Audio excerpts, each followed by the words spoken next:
ঝিনাইদহে শহীদ Zia cricket টুর্নামেন্টের শুভ উদ্বোধন করা হয়েছে। ঝিনাইদহ আরবপুর যুব সমাজের আয়োজনে রবিবার বিকেলে ঝিনাইদহ নিউ একাডেমি মাঠে এই টুর্নামেন্ট অনুষ্ঠিত হয়।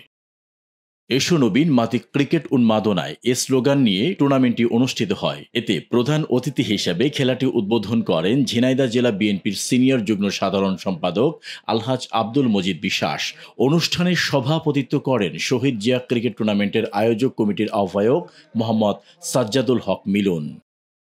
অনুষ্ঠানে বিশেষ অতিথি ছিলেন ঝিনাইদহ জেলা যুবদলের সাধারণ সম্পাদক আশরাফুল ইসলাম পিন্টু, ঝিনাইদহ পৌর বিএনপির যুগ্ম সাধারণ সম্পাদক আব্দুর রহমান রিপন, ঝিনাইদহ জেলা ছাত্রদলের সাধারণ সম্পাদক মোহাম্মদ মুশফিকুর রহমান মানিক ও ৮ নং ওয়ার্ডের কাউন্সিলর সাদেক আলী বিশ্বাস সহ অনেকেই। নিরপেক্ষ, সত্য প্রকাশে আপোষহীন।